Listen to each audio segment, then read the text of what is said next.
concept of immunology. This is the overview of my presentation.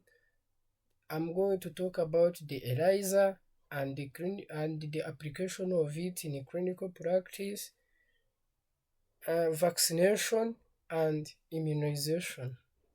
Let's start to the difference between sandwich ELISA and indirect ELISA.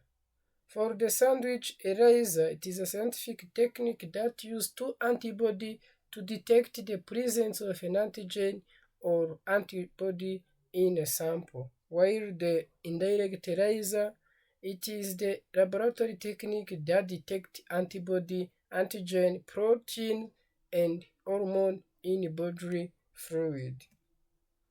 So, other difference between sandwich ELISA and indirect ELISA, the sandwich ELISA, it detects antigen using two antibody, while the indirect ELISA, it detects antibody using secondary antibodies. So there is another difference between according to the steps for performing it. For the sandwich ELISA, first step is capture antibody mobilized on the plate. Second, sample antigen bind to capture antibody. Detection antibody bind to different epitope and signal generated by enzyme-linked antibody.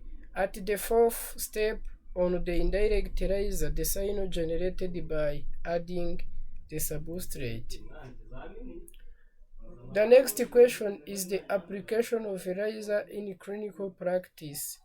The ELISA is applied on infectious disease diagnosis, autoimmune disorder, hormone monitoring, cancer diagnostic, allergic testing, blood screening, drug testing, and vaccine development. For the next topic, it deal with the types of vaccination and their characteristics. Vaccination, it is the well-prepared biological chemicals which contain the antigen which introduced into the body of individual to stimulate the immune response. There is the type of that vaccine. One is live attenuated vaccine. It is the vaccine contain the weakened antigen. Those are MMR, means measles, mumps, and rubella, and yellow fever vaccine. Second is an activated vaccine. This is the vaccine which contain killed antigen. For example, hepatitis A vaccine. Next is the subunit vaccine. It is the vaccine which contain the small part of pathogen, not the whole part.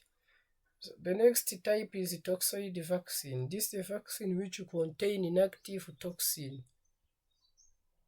The next is messenger RNA vaccine. Those are like COVID-19 vaccines, like Moderna, Pfizer, and BioNTech.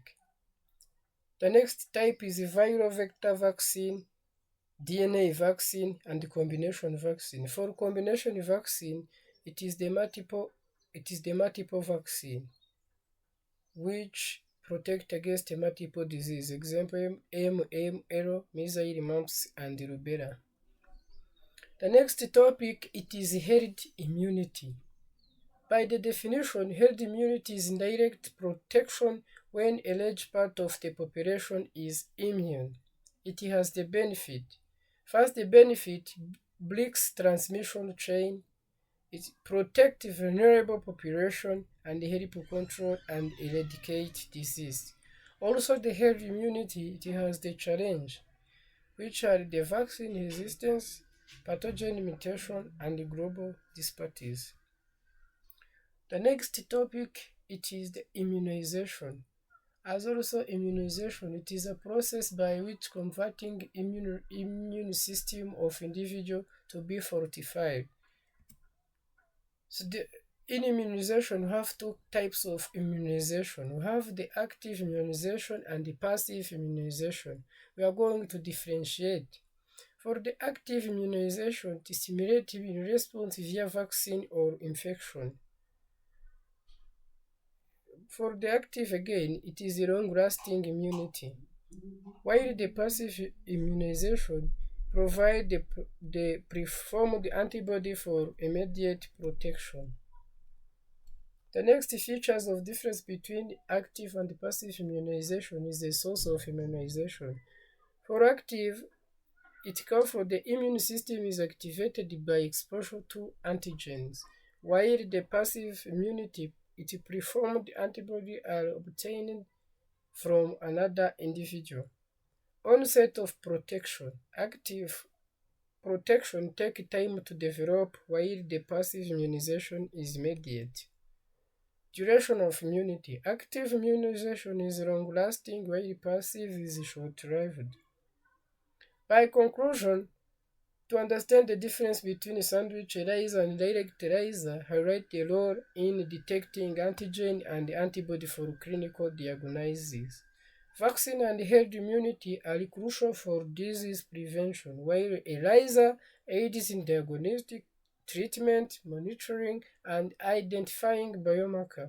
Lastly, active and passive immunization provide short-term and long-term protection to combat infectious disease effectively. This is the references and it is the source of all information we seen. Thank you.